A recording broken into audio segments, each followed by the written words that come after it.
BRS పార్టీలో cadre రోజు రోజుకు నిస్తేజంగా మారుతుంది. ఒకవైపు నేతలు పార్టీలు మారుతూ ఉండడం, మరోవైపు ఎమ్మెల్సీ కవిత ఢిల్లీలో కేసులు ఎదుర్కొంటూ ఉండడంతో ఏం చేయాలో దిక్కుతోచని స్థితిలో క్యాడర్ వెళ్తున్నట్టు తెలుస్తుంది. జీహెచ్ఎంసీలో సైతం కార్పొరేటర్లు హస్తం వైపు చూస్తున్నారు. మరోవైపు పార్టీ అధినేత ఎర్రవెల్లి ఫామ్ హౌస్కే పరిమితం కావడం సైతం పార్టీ శ్రేణుల్లో నిరాశను కలిగిస్తుంది. ఇక వారం రోజులు ఢిల్లీలో ఉన్న కేటీఆర్ హైదరాబాద్ తిరిగి వచ్చిన దగ్గర నుంచి యాక్టివ్గా లేకపోవడం సైతం క్యాడర్ను కన్ఫ్యూజన్లో పడేసింది.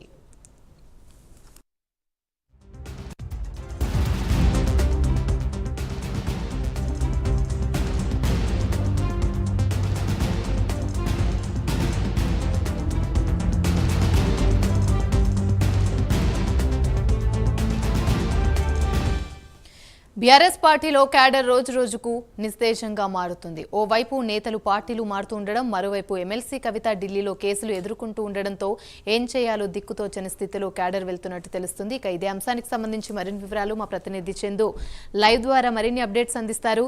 చందు, చెప్పండి. యామ్ని బీఆర్ఎస్ పార్టీ మూడోసారి అధికారంలోకి రావాలని భావించింది తెలంగాణలో, కానీ ఉల్టా అయింది. ఇక్కడ కాంగ్రెస్ పార్టీ అధికారంలోకి వచ్చింది, బీఆర్ఎస్ పార్టీ 38 స్థానాలకే పరిమితమైంది. ఈ నేపథ్యంలో బీఆర్ఎస్ క్యాడర్ అంతా కూడా చాలా నిస్తేజంలో మారిపోయిన తరుణంలో పార్లమెంటు పార్టీ సమావేశాలు పెట్టి కొద్ది రోజుల పాటు కేటీఆర్ పార్టీ ఆఫీసులో హడావుడి చేశారు. మొత్తం 17 పార్లమెంట్ నియోజకవర్గాలకు సంబంధించిన సమావేశాలు కూడా నిర్వహించారు. అప్పుడు కొంత పార్టీలో కొంత అలజడి, కొంత వాతావరణం ఉత్సాహంగా అనిపించింది. చాలామంది కార్యకర్తలు పార్టీ ఆఫీసులకు వచ్చారు, పార్టీ ఆఫీసులో యాక్టివిటీ నడిచింది. తర్వాత 1-2 సార్లు కేసీఆర్ కూడా పార్టీ ఆఫీస్కి వచ్చారు. కొంత ఉత్సాహం కార్యకర్తల్లో కనిపించింది. కానీ ఇటీవల కాలంలో పరిణామాలు చూసినట్టయితే మాత్రం మళ్ళీ పార్టీ క్యాడర్ అంతా కూడా చాలా నిస్తేజంగా మారినట్టుగా కూడా మనకు చాలా స్పష్టంగా కనిపిస్తూ ఉంది. కేసీఆర్ పార్టీ ఆఫీస్కి రావడం లేదు, ఆయన ఎర్రవెల్లి ఫామ్ హౌస్కి పరిమితం అయ్యారు. ఫామ్ హౌస్లోనే సమావేశాలు అప్పుడెప్పుడో నిర్వహిస్తూ వస్తున్నారు. పార్టీ ఆఫీసులో మాత్రం ఎలాంటి ఒక మీటింగ్ కానీ ఏది కూడా జరగడం లేదు. దీంతో పార్టీ ఆఫీస్కి వచ్చే వాళ్ళే కరువయ్యారు. దీంతోడు ఎమ్మెల్సీ కవిత అరెస్టు వ్యవహారం తర్వాత ఇంకా క్యాడర్ అంతా కూడా చాలా డీలా పడిపోయింది.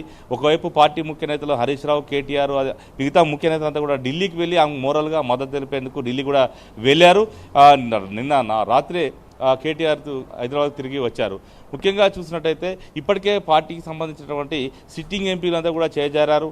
చాలామంది సిట్టింగ్ ఎంపీలు పార్టీ మారి అటు బీజేపీ కాంగ్రెస్ వైపు వెళ్ళిపోయారు. మరోవైపు మాజీ ఎమ్మెల్యేలు సైతం కాంగ్రెస్ పార్టీలోకి వెళ్తున్న పరిస్థితి మనకు స్పష్టంగా కనిపిస్తూ ఉంది. ఇక మరోవైపు హైదరాబాద్కు సంబంధించి చాలామంది కార్పొరేటర్లు ఇప్పటికే కాంగ్రెస్లో చేరారు.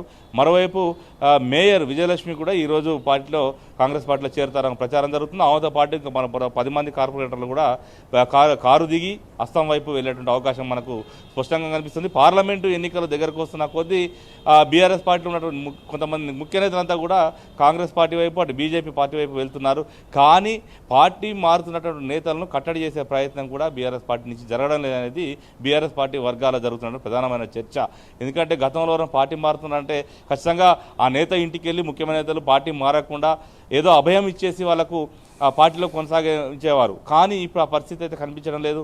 ముఖ్యంగా కేసీఆర్ పార్టీ ఆఫీస్కి వచ్చి ఉంటే కొంత భరోసా పార్టీ శ్రేణిలో ఉండేది. కానీ కేసీఆర్ పార్టీ ఆఫీస్కే రావడం మానేశారు. ఆయన ఎర్రవెల్లి ఫామ్ హౌస్ క్షేత్రంగానే తన రాజకీయాలను కొనసాగిస్తున్నారు.